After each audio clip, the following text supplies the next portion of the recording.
Hello students. तो previous class में मैंने आप लोगों को क्या पढ़ाया था? Nature of financial statement. बच्चों ये सारी जो थ्योरीज हैं इसमें हमें एक चीज का ध्यान रखना है हमेशा, ये सारी थ्योरी आपका on the basis of analysis point of view से। कहां से? एनालिसिस पॉइंट ऑफ व्यू से। तो बच्चों एनालिसिस पॉइंट ऑफ व्यू का मतलब जैसे कि हम लोग जब फाइनेंशियल स्टेटमेंट को एनालाइज करते हैं तब हमारे पास क्या क्या फीचर्स होने चाहिए। तो पहला जो पॉइंट था वो आपका था क्या? रिकॉर्डेड फैक्ट्स था। सेकेंड पॉइंट क्या था? कन्वेंशंस।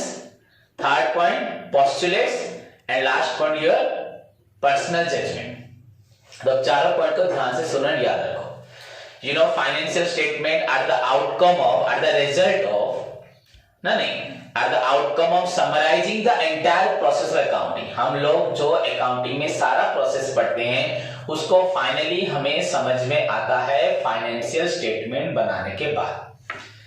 समझ में आया कि नहीं आया? बच्चे किसान, अगर सपोज हम लोग पूरे इग्नोरेंट है, हमारे पास कोई नॉलेज नहीं है, एक किसान मिट्टी खोल रहा है, हाँ मिट्टी खोद के उसमें बीज डाल रहा है, फिर उसके बाद उसमें पानी मिट्टी बंद कर रहा है, फिर पानी डाल रहा है, फिर वो पेड़ बनता है। जिस दिन फल निकलता है हम खाते हैं उस दिन मालूम पड़ता है कि वो जो इतने काम कर रहा था उसका रीजन क्या था।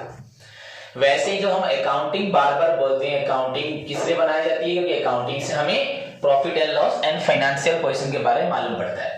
पर हम लोग को कभी भी ये जर्नल, लेजर, ट्रायल बैलेंस से कोई भी इंफॉर्मेशन मिलती नहीं है। मिलती है क्या? कब जाके मिलती है? जब हम फाइनल अकाउंट बनाते हैं। So financial statements are the outcome of, are the results of the various process of accounting, summarizing the process of accounting, and that provide the interim reports annual. कब देता है?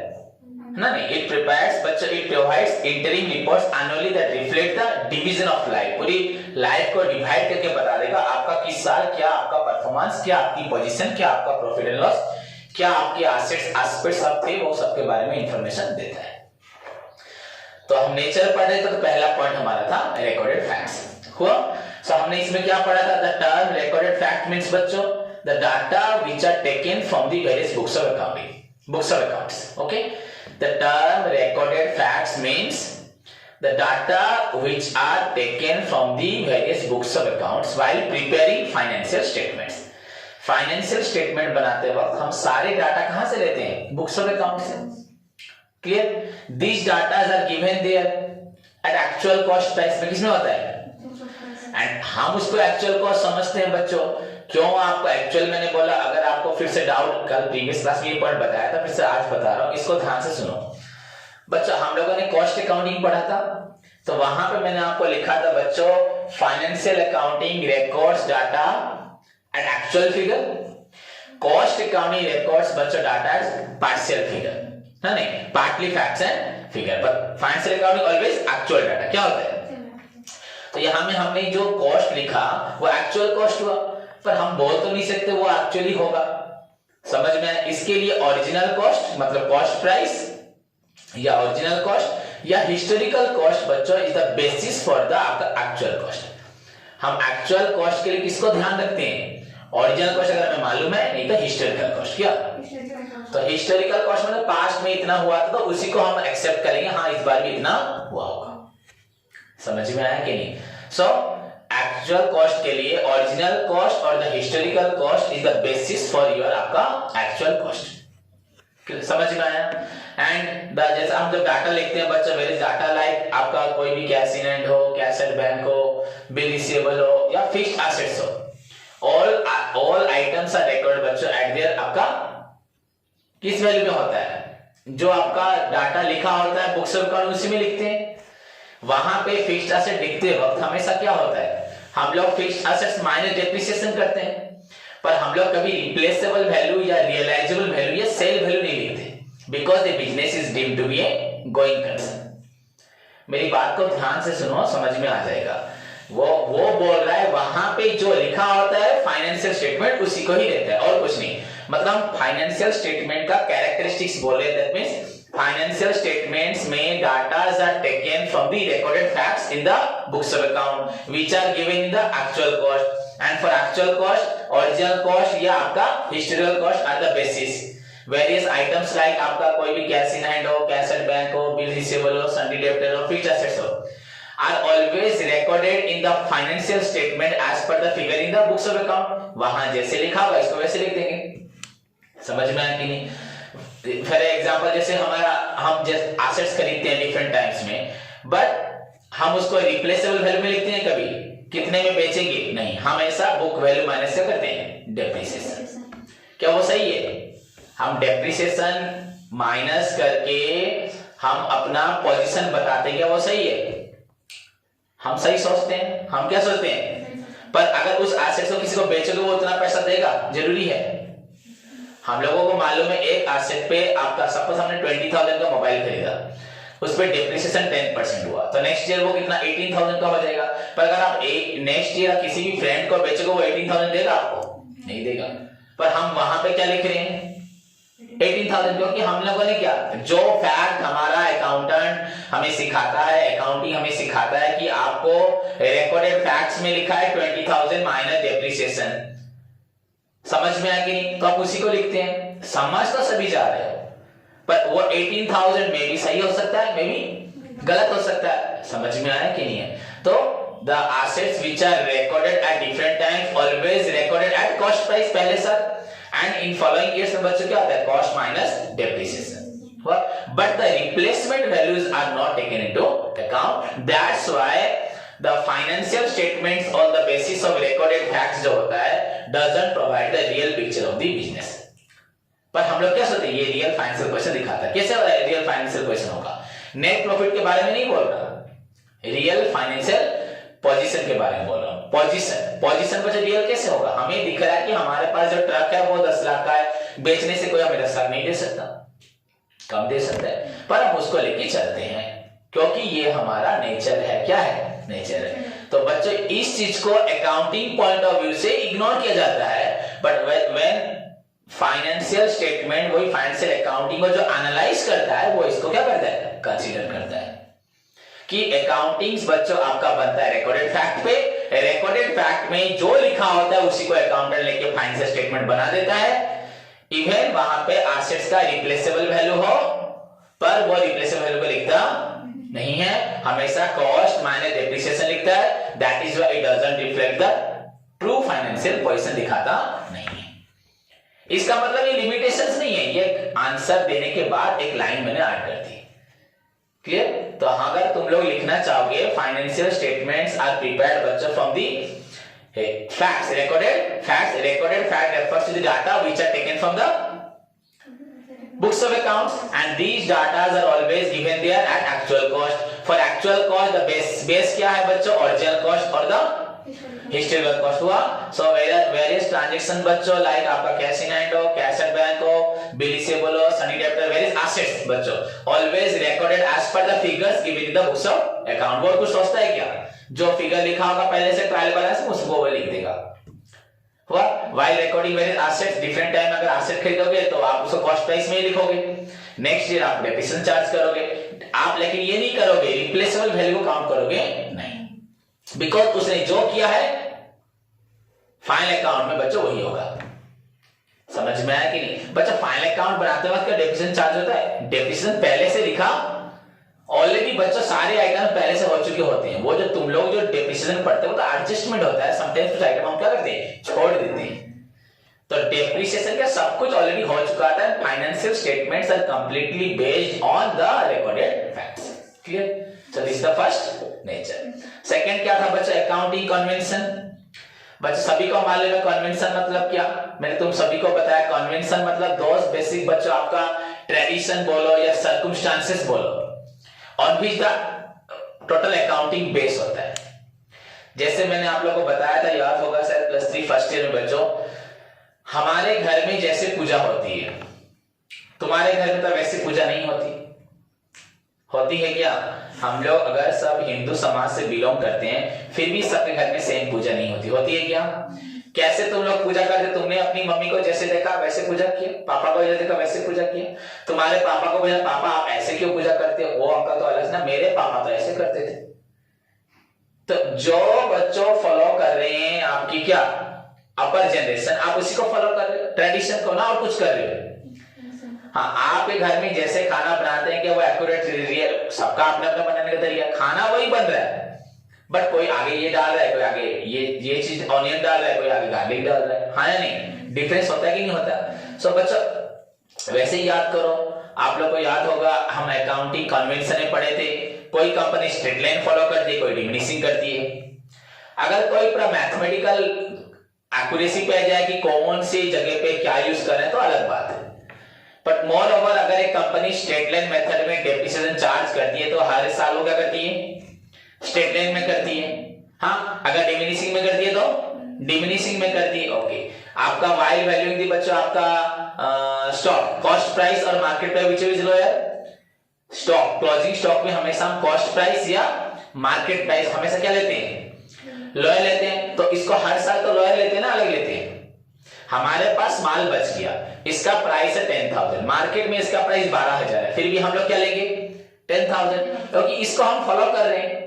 हम 12,000 को क्या करते हैं, इग्नोर कर देते हैं। समझ में आया कि नहीं आया? ओके, अगर मैं 20 रुपीज खर्च करता हूं या 20,000 खर्च करता हूं, 20 रुपीज का एक वेस्ट बास्केट लाता हूं, वेस्ट बास्केट मतलब ओलिया पकेवा बास्केट, ओके, कूड़ादान, हाँ, वेस्ट बास्केट, एंड 20,000 का एक बड़ा सा बच्चों वेस्ट के लिए सीमेंट का या बड़ा सा स्टोर बनाता हूं, वहां पे सारा वेस्ट फेंकना पड़ेगा।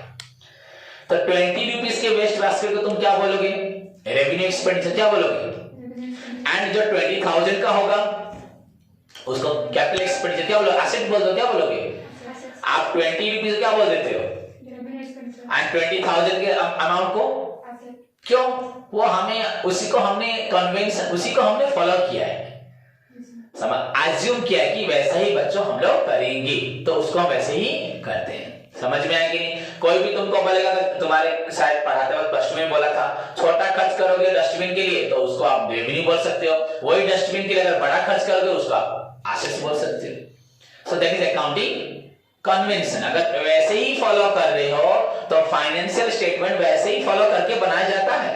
तो सोचो फाइनेंशियल स्टेटमेंट क्या पूरा परफेक्ट होगा क्या? ओके, ये परफेक्ट है कि नहीं है? हमारी कंपनी सपोज एक्स कंपनी मेरी और एक ही वाई कंपनी, हम दोनों में कंपैरिजन करेंगे कि एक ही टाउन में एक ही सामान बेचती है, दोनों की क्यों प्रॉफिटेबिलिटी कम ज्यादा है, हम कैसे उससे आगे बढ़ेंगे। पर अगर हम देखें कि हमारा अकाउंटिंग बनाने का तरीका यह है, उसका थोड़ा अलग है, तो जब तक हम उसको उसके साथ अपनी अकाउंटिंग उसके साथ जब तक पूरा मैच नहीं करेंगे, वैसे ही रूल से अगर हम अकाउंटिंग स्टेटमेंट्स नहीं बनाएंगे, हाँ, तो हमारा रिजल्ट तो डिफर होगा ही होगा। और जो हम जजमेंट देंगे कि हम अच्छे पोजीशन में हैं या हम खराब है, वो जजमेंट भी पूरी तरह से सही नहीं होगा।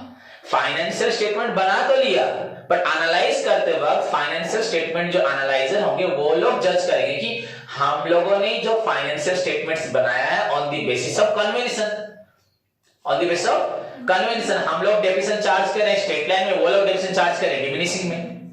तो स्ट्रेट लाइन में डेप्रिसिएशन हमेशा ज्यादा होता है, सेम मशीनरी मेरे पास भी है, उसके पास भी सेम मशीनरी।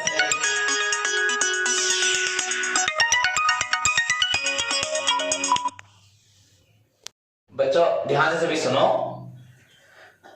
तो बच्चों अकाउंटिंग कन्वेंशन रेफर्स, जैसे वहां पे लिखा था recorded fact refers to the data which are taken from the books of account, वैसे बच्चों accounting convention refers to those basic बच्चों आपका ट्रेडिशन मतलब क्या, जैसे हमारे घर के हमारे पूर्वज ट्रेडिशन फॉलो करते थे हम उसको वैसे फॉलो करेंगे। So accounting convention refers to those basic tradition और circumstances which are adopted by an accountant, जिसको सारे अकाउंटेंट क्या करते हैं, अडॉप्ट करते हैं while preparing the books of account, while preparing the financial statements. समझ में आ रहा है कि नहीं आ रहा? सो अकाउंटिंग कन्वेंशन का मतलब है जिस ट्रेडिशन को फॉलो करता है अकाउंटेंट बुक्स ऑफ अकाउंट बनाने में, फाइनेंशियल स्टेटमेंट बनाने में, उसको ही फॉलो किया जाता है। यूनिवर्सली क्या होता है, सारी दुनिया फॉलो करती है। इन अदर वर्ड्स बच्चा एग्जांपल जैसे फाइनेंशियल स्टेटमेंट में वेरियस कन्वेंशंस लाइक आपका valuing of closing stock, always cost price और market price whichever is lower. Okay, while charging the depreciation on the fixed asset, straight line follow करे तो straight line करोगे year after year, पढ़े थे ना convention of consistency, हाँ, या अगर डिमिनिशिंग करे तो क्या करोगे, डिमिनिशिंग। ओके, और क्या हो सकता है, ये सब कन्वेंशन थे, 4 कन्वेंशन याद है कि नहीं, convention of consistency, convention of full disclosure, convention of conservatism, convention of materiality, 4 convention थे, कॉन्सेप्ट 10 थे, पढ़ाया था ना। Business entity concept, going concept, concept पढ़ाया था, कॉन्सेप्ट एंड कन्वेंशन। ये बोल रहा है फाइनेंशियल स्टेटमेंट्स का नेचर में सेकंड पॉइंट क्या है, कन्वेंशंस। मैंने बोला भी था, देखो बच्चों ये है थ्योरी, पहले बस प्रैक्टिकल करते थे। मैंने फाइनल अकाउंटिंग पढ़ाते वक्त बताया भी था, टोटल अकाउंटिंग के प्रिंसिपल्स हैं, कॉन्सेप्ट हैं, कन्वेंशन। कोई अगर कॉन्सेप्ट कन्वेंशन को फॉलो नहीं करेगा तो वो कभी एक्यूरेट प्रॉफिट नहीं निकाल पाएगा। निकाल पाएगा क्या, पता है कि नहीं, याद है कि नहीं, business entity concept, capital drawings को अलग अलग लिखोगे, हाँ या नहीं? तो उन चीजों को याद करो जो मैंने आपको पहले, बहुत पहले पढ़ा चुका हूं। तो जहां पे बच्चों आपका, तो बच्चों सभी इसको ध्यान से याद रखें जो मैंने बोला। बच्चों इसके बाद जितने भी टॉपिक्स है बहुत इजी लगेंगे, याद रह जाएगा। ये भी इजी है but this is the fundamental topic. क्या बच्चा, फंडामेंटल टॉपिक का मतलब समझ लो, फाइनेंशियल स्टेटमेंट है क्या, उसका नेचर क्या है, कैरेक्टरिस्टिक्स क्या है, recorded facts are given in the financial statements, that facts are taken from the books of account. Clear, इतना लिखोगे चलेगा, क्योंकि 4 ही पॉइंट है, बुक में तो पूरा एक पेज एक्सप्लेन किया, तो उसको हमें बड़ा लिखना है। Then convention, accounting financial statements बच्चों is based on accounting convention. What do you mean by convention? लिखोगे, the term convention refers to those basic circumstances या tradition which are adopted by an accountant universal, सारे accountant सारे world में follow करते हैं while preparing the books of account and financial statement।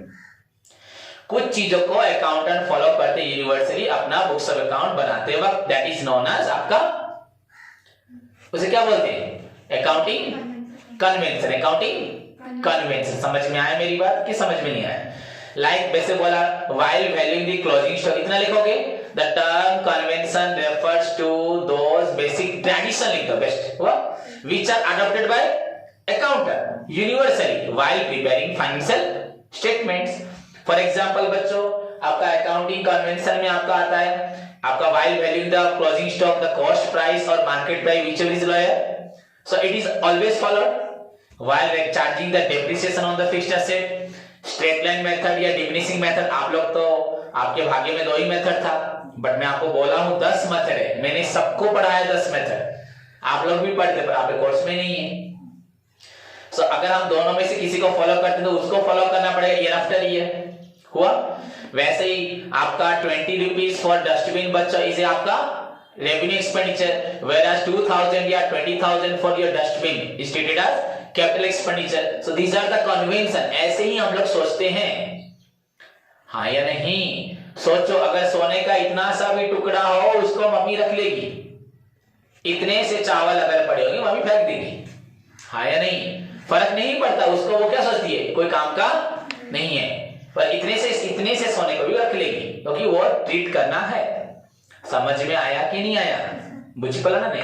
So that is not an accounting convention. So financial statement are always based on accounting convention। पहला point अगर एक line में बोलूं, financial statements are based on accurate facts। financial statements are based on बच्चों आपका क्या बोला, based on आपका accounting convention। थर्ड पॉइंट बच्चों आपका हुआ postulates। क्या अब पोस्टुलेट सुन के आधे बच्चों का दिमाग खराब, सर पोस्टुलेट क्या वर्ड है? वेरी सिंपल, ये बच्चों कॉन्सेप्ट, क्या कन्वेंशन था और एक क्या हमारे पास कॉन्सेप्ट है।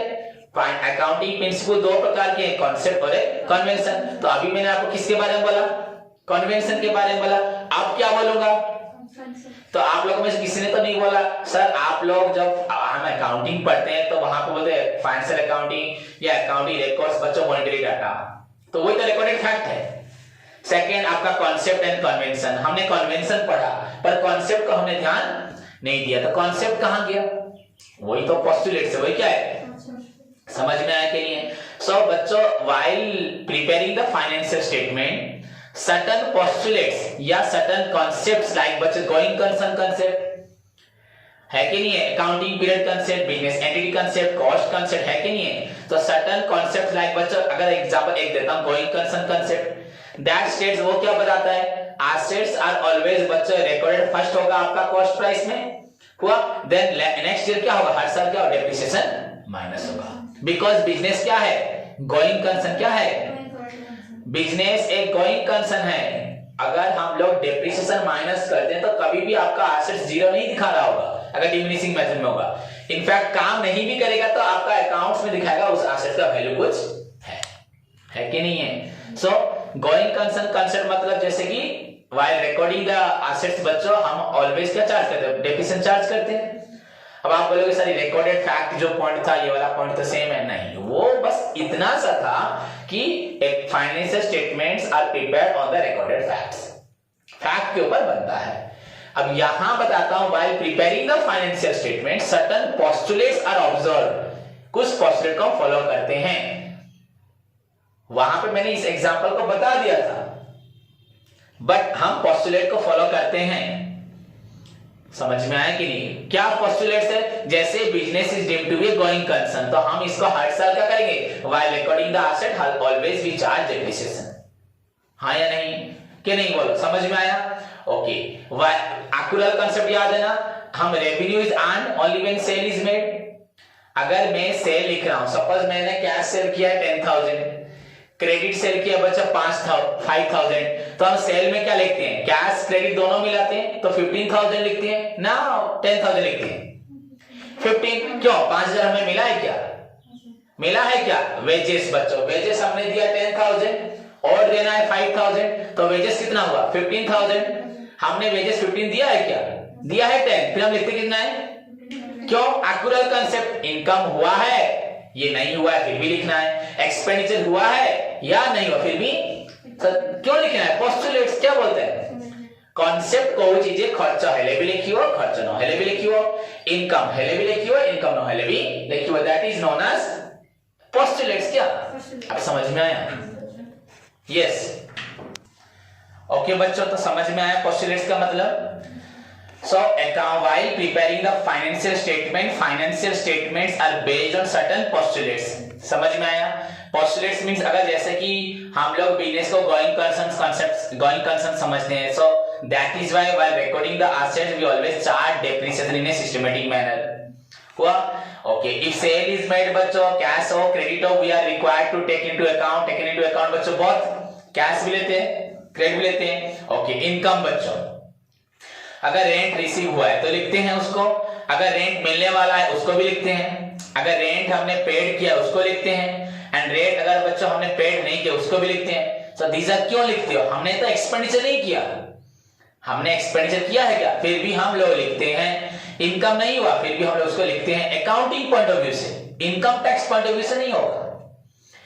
समझ में आया कि नहीं। सो एक्सपेंसेस इनकर्ड और expenses to be incurred, income बच्चों रिसीव्ड और इनकम टू बी received बच्चों both are taken into account while preparing the financial statement to find out the true profit and loss and financial position. That is why बच्चों इसको क्या बोलते हैं, accounting is based on, financial statements are based on certain postulates। इसमें समझ में आया, तो postulate मतलब कॉन्सेप्ट हो गया कॉन्सेप्ट, तो उसको सारी दुनिया फॉलो करती है। समझ में आया, तो पहला आप देखो फिर से सुनो, फाइनेंशियल स्टेटमेंट का पहला कैरेक्टर क्या है, रिकॉर्डेड फैक्ट्स। जो लिखा होगा आंख बंद करके वो लिख देगा, वो इंक्वायरी करेगा नहीं। और थोड़ा फैक्ट्स के बारे में बताओ। कन्वेंशन, फाइनेंशियल स्टेटमेंट किसके ऊपर बेस करता है, कन्वेंशन या ट्रेडिशन। अगर मैं इस कंपनी में ज्वाइन किया, पहले मुझे बताया जाए कि आपकी कंपनी में 5 साल से एसेट डिप्रिसिएशन हो रहा है, तो मैं 20 साल क्या करूंगा, स्ट्रेट लाइन, मुझे सब आता है, मैं अकाउंटेंट हूं तो मुझे सब आता है, मुझे कुछ पता नहीं, मुझे आता है, पर मेरी कंपनी क्या फॉलो करती है, क्या फॉलो करती है, स्ट्रेट लाइन, तो मैं क्या करूंगा, मुझे लेकिन आना चाहिए, स्ट्रेट लाइन भी आना चाहिए, डिमिनिशिंग भी आना चाहिए। अगर डिमिनिशिंग करती है ना, मैं बोलूं ना मैं सीख के नहीं आया, मैं पहले क्या करता, that is not a matter, मुझे 8 की एसटी वाले मेरे पास जो है उसी में काम करूंगा। समझ में आया कि नहीं है। अगर मैं अपने कॉलेज जाता हूं तो मुझे वहां मार्कर नहीं मिलता, चौक मिलता है, तो मैं चौक से पढ़ूंगा, तो मुझे जो हथियार दोगे वो उसी से काम करूंगा, उसमें मैं क्वेश्चंस नहीं करूंगा। समझ में आया, एज एन अकाउंटेंट मुझे अकाउंटिंग आना चाहिए, जो मेथड आप फॉलो करते हैं मैं उसे करूंगा। क्लियर, समझ में आया। उसके बाद पोस्टुलेट्स भी बता दिया, देन पर्सनल जजमेंट। क्या, okay, even though we follow convention concept या पोस्टुलेट्स, रिकॉर्डेड फैक्ट को हमने किया। स्टिल बच्चों अकाउंटेंट अपना भी खुद पर्सनल दिमाग या कुछ अपना भी पर्सनल जजमेंट यूज करता है while preparing the financial statement। समझ में आया कि नहीं? इन स्पाइट ऑफ आपका जितना भी रिकॉर्डेड फैक्ट्स हो, कन्वेंशंस हो, कॉन्सेप्ट्स हो, स्टिल बच्चा अकाउंटेंट क्या फॉलो करता है? Certain personal judgement. क्या पर्सनल जजमेंट? क्या आप बोलोगे? बस जैसे सोच लो आपका जो while recording the inventory हुआ store ledger account, FIFO, LIFO, HIFO है कि नहीं है? तो कोई कंपनी फीफो फॉलो करती है, कोई कंपनी लीफो फॉलो करती है। समझ में आया कि नहीं है? कि नहीं करती? ओके, वो तो कॉस्ट अकाउंटिंग में था। किसमें था? ओके, कॉस्ट अकाउंटिंग में था। बट बच्चों आपका कॉस्ट अकाउंटिंग में तो सिस्टमेटिक वे में था, rising price, falling price. But sometimes accounting में भी फीफो लीफो फॉलो होता है। तुमने पढ़ा भी होगा शायद शेयर कैपिटल में, फीफो मेथड में वो क्या कर रहा है? फॉरफिचर करके रीइश्यू कर रहा है। पहले जो हुआ था उसको वो पहले फॉरफिट करके रीइश्यू कर रहा है, फिर बाद वाले को बाद में करेगा। तो ऐसा कुछ तो नहीं है, कोई फीफो करे, कोई वही सेम तो शेयर था, सेम तो प्राइस था, तो तुम किसी को भी बेच सकते हो। But you are following either FIFO either LIFO. कर रहे हो कि नहीं कर रहे? So number of methods of stock है, शेयर है कि नहीं है? है कि नहीं है? बट तुम्हारी मर्जी, तुम किसको फॉलो करो। सो ये यहाँ पे क्या ध्यान दे रहे? Personal judgement, personal. सो हम लोग सिर्फ रिकॉर्डेड फैक्ट्स, कन्वेंशन, कॉन्सेप्ट के बाद भी मोर ओवरऑली वी कैन बच्चों put our personal judgement, that is also plays an important role. समझ में आया कि नहीं है? ऐसे अगर क्लोजिंग स्टॉक का वैल्यूएशन में कॉस्ट प्राइस और market price which is lower जो बोलते हैं, ये भी बच्चे एक पर्सनल जजमेंट है। क्या है? ये पर्सनल जजमेंट ही है। क्लोजिंग स्टॉक को हमेशा हम कॉस्ट प्राइस या market price which ever is lower, वो हमारा एक्चुअली क्या है? पर्सनल जजमेंट ही है। पर हम लोग इसको बोलते हैं या कन्वेंशन। क्या बोलते हैं? कन्वेंशन का मतलब क्या है? ट्रेडिशन। ट्रेडिशन है क्या? Personal judgement. मेरे को ऐसा लगता है ऐसे पूजा करो, ठीक है। कोई पूजा कर धूप लगा के ऐसे बुझा देता है, कोई हाथ से बुझाता है, कोई फूंक भी देता है कि नहीं है? तो सबका अपनी अपनी सोच है कि नहीं, ऐसे बुझाना नहीं चाहिए, हाथ से बुझाना चाहिए। पर लोग अपने आप पंडित भी देखना कुछ ऐसे जला के ऐसे कर देंगे ना, नहीं। तो क्या है? सब अपना पर्सनल, तो उसको हम लोग कन्वेंशन का नाम देते हैं। पर ये लोग एक्चुअली शुरुआत में ये क्या था? कन्वेंशन था क्या? ये क्या था? पर्सनल, अपनी सोच पे डिपेंड करना। So in spite of the recorded facts, convention, concept, certain personal judgments are also बच्चों considered while preparing the financial statements। हुआ? ओके। अभी एक स्टूडेंट को अगर बोलूंगा सर आप जो बोल रहे हैं मुझे भी खुद फील होता है कि ये क्या है, पर मैं समझ जाता हूं, तुमको समझना बाकी है। बच्चा हम लोग यहाँ पे फाइनेंशियल स्टेटमेंट एनालाइज करेंगे। ओके, जब एनालाइज करेंगे तो हमें पहले ये मालूम होना चाहिए हमारा फाइनेंशियल स्टेटमेंट बना कैसे है। तुम लोग बोलोगे सर ट्रेडिंग अकाउंट बनाया, P&L अकाउंट बनाया। अरे वो छोड़ो, अकाउंटिंग को भूल जाओ, बस प्रैक्टिकल पॉइंट को भूल जाओ, थ्योरी को याद करो। फाइनेंशियल स्टेटमेंट में जो लिखा है दे आर रिकॉर्डेड फैक्ट्स, वो कन्वेंशन से आए हैं, ट्रेडिशन से आए हैं, कोई स्पेसिफिक सर्टेन नहीं है, साइंटिफिक नहीं है, पोस्टुलेट से डिपेंड करते हैं। पर्सनल जजमेंट भी उसमें अकाउंटेंट ने डाल दिया है, डाला कि नहीं डाला? तो these are the nature of financial statement. Accountant बोल रहा है सर इस कंपनी का प्रॉफिट ये है, ठीक, वह अकाउंटेंट गलत नहीं किया, स्टिल उसकी अकाउंटिंग डिपेंड करती है उसके जूनियर अकाउंटेंट के फैक्ट्स, उसकी कंपनी के कन्वेंशन, उसकी कंपनी के कॉन्सेप्ट्स या पोस्टुलेट्स, एंड फाइनली उसका खुद का पर्सनल जजमेंट, जो कि पूरी तरह से सही हो भी सकता है, सही नहीं भी हो सकता है। तो एनालाइज करते वक्त अगर मैं देख रहा हूं यहाँ पे ये कॉन्सेप्ट कन्वेंशन यूज हुए हैं, पर्सनल जजमेंट यूज हुए हैं, और एक कंपनी में और कुछ अलग हुआ है, तो इस कंपनी का परफॉर्मेंस उसके साथ कंपेयर करके फ्यूचर के लिए डिसीजन लेने के लिए हमें पहले दोनों कंपनी के सारे स्टेटमेंट्स को उसी एंगल से देखना है जिसमें दोनों का प्रोसीजर यूनिफॉर्म होगा, सेम होगा ना, अलग अलग होगा, अलग अलग होगा। तो रिजल्ट जो दिखाएगा उस रिजल्ट से हम डिसीजन जो लेंगे वो डिसीजन कभी भी सही नहीं होगा। समझ में? एनालिसिस पॉइंट ऑफ व्यू से फाइनेंशियल स्टेटमेंट बोलने का मतलब है कैरेक्टर उसका है, ये डिपेंड करता है रिकॉर्डेड फैक्ट्स पे, देन सेकंड कन्वेंशन पे, थर्ड पोस्टुलेट्स पे एंड फोर्थ पर्सनल जजमेंट। ये वेरी इंपॉर्टेंट क्वेश्चन है तुम्हारा। यूनिट 1 में और थोड़े से और दो एक ही क्वेश्चन है, यूनिट 1 क्या हो जाएगा खत्म। दो क्वेश्चन है, टाइप्स ऑफ फाइनेंशियल स्टेटमेंट ये तुमको आता है, तुमको बताना है ट्रेडिंग पीरियड का मीनिंग बताना है, बैलेंस शीट का मीनिंग बताना है, और एक ऑनर्स अकाउंट और एक fund flow statement, cash flow, इनका मीनिंग बताना है। लास्ट में लिमिटेशंस, क्या what is financial statement, features, objectives, types, limitation, ये 5 क्वेश्चन यूनिट 1। ऑब्जेक्टिव तो वेरी सिंपल था, कुछ भी नहीं था, to find out the provide the reliable information about the economic resources and obligation, माने assets and liabilities. Would you provide the reliable information about the changes in economic resources and obligation? क्या change हुआ, asset बढ़िला कि कमिला, liability कम हुआ कि ज्यादा हुआ, समझ में आया, याद रहा सभी को। उसके बाद क्या बोला था, find out the net profit, reliable information about the finance profit and loss, find out the reliable information about the changes in profit and loss, बताया था नहीं बताया था। प्रोवाइड द बच्चों information about the various investors, creditors, bankers, बताया था ना, बस ऑब्जेक्टिव हुआ। एंड उसके बाद आज क्या पढ़ा है, नेचर, क्लियर। तो सभी इसको ध्यान से पढ़ के चारों पॉइंट्स क्या करेंगे, लर्न करके याद रखें। अभी से अगर FSAR कोर्स बिगिनिंग से पढ़ के याद करना स्टार्ट कर दोगे तो बाद में कोई प्रॉब्लम नहीं होगी। जैसे तुम लोग FMIS कॉर्पोरेट अकाउंटिंग में प्रॉब्लम कर रहे हो, मैं मालूम है कोई नहीं पढ़ रहा, पर इस टॉपिक को शुरू से पढ़ो, क्लियर। धन्यवाद।